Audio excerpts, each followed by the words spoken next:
So here's the announcement from Capcom, okay?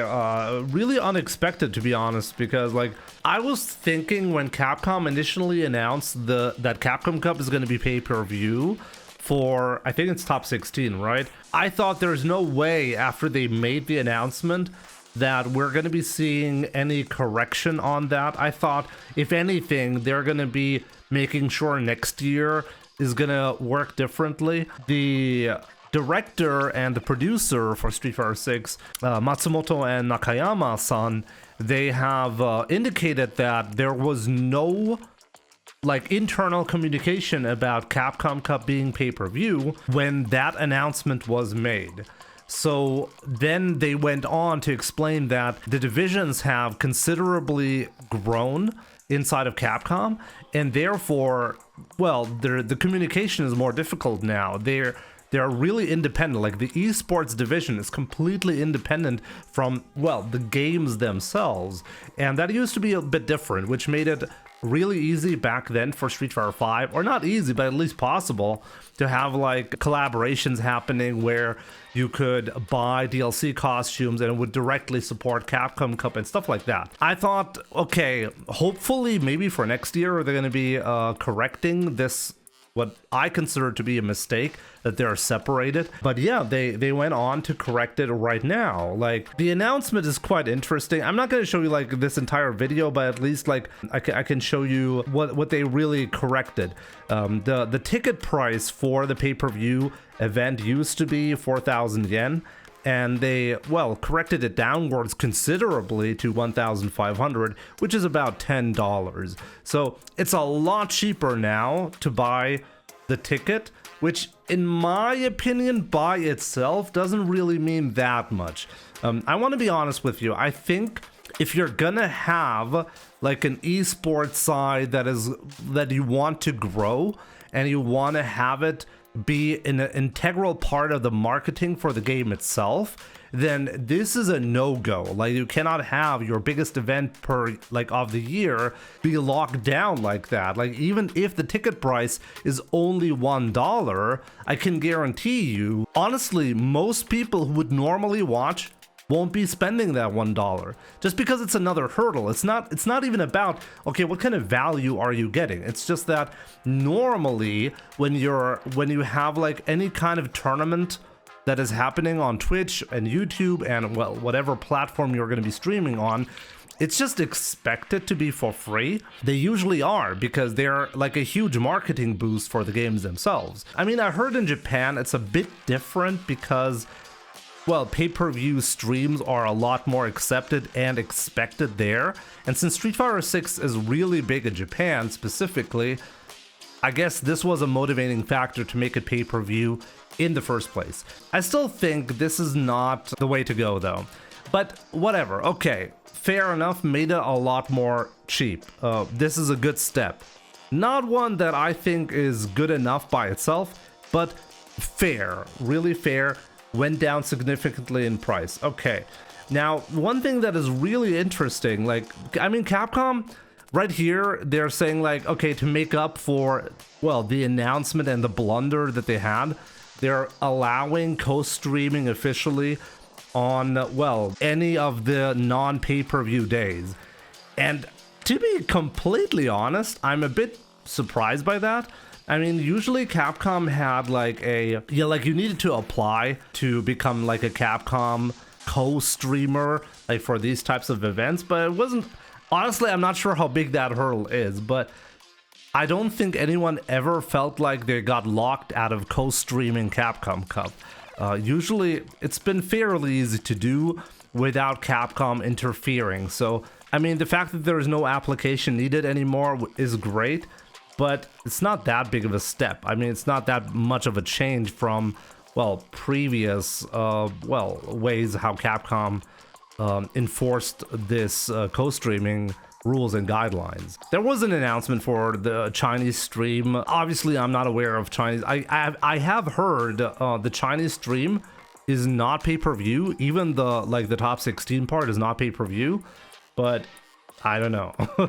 I think it's also like you would have to use a VPN if you're outside of that. and you would have to listen to the Chinese commentary. But yeah, the big part is right here when Matsumoto-san speaks about what they introduced in the game.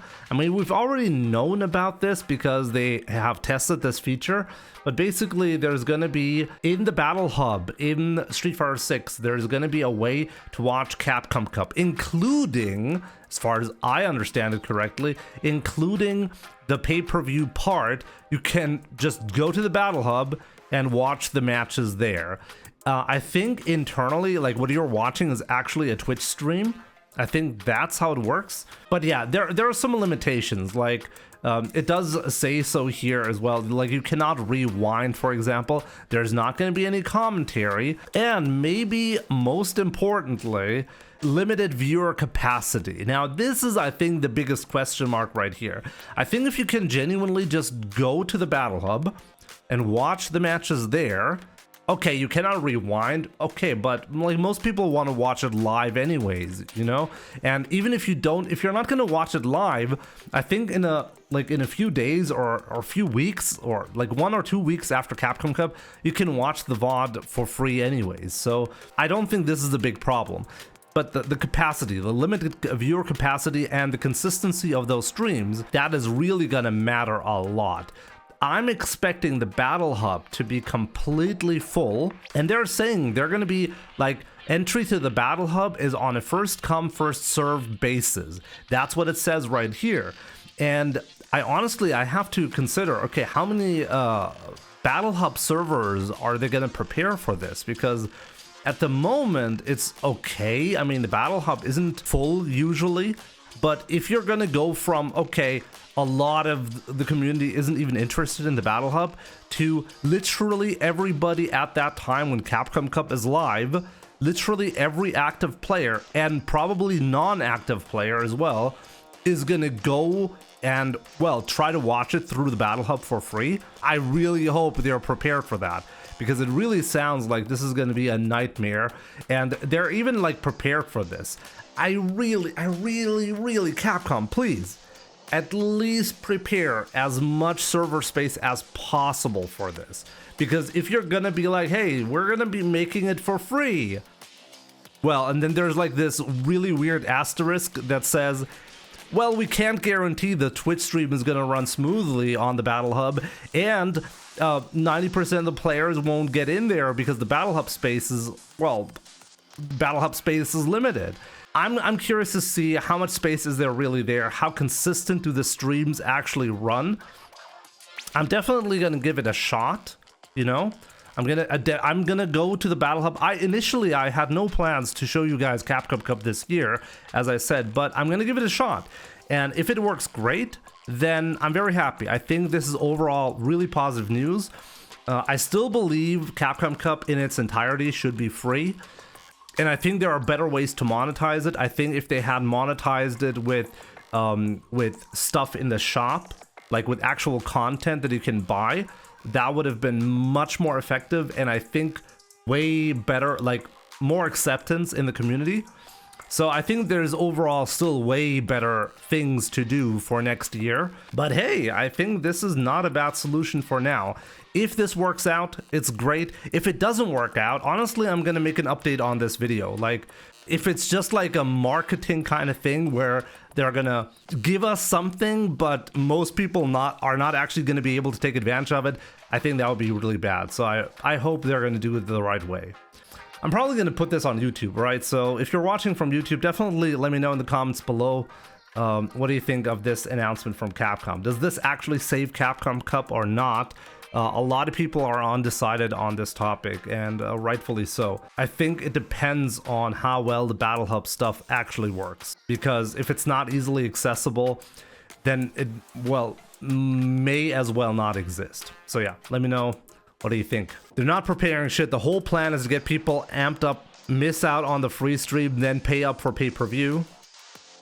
You think that's gonna happen? Honestly, that sounds like a really sneaky thing to do.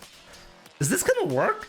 Like, I mean, like I myself have thought, okay, I'm just gonna skip out on Capcom Cup, right?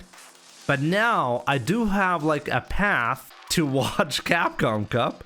So if that path gets like blocked midway through, am I motivated? Because like I'm already invested on that day, right? I'm already invested. I'm already like locked in to watch Capcom Cup. Like, is this gonna motivate me to pay, like to do the pay-per-view? Possibly. I have not thought about that, but yeah, maybe you're right.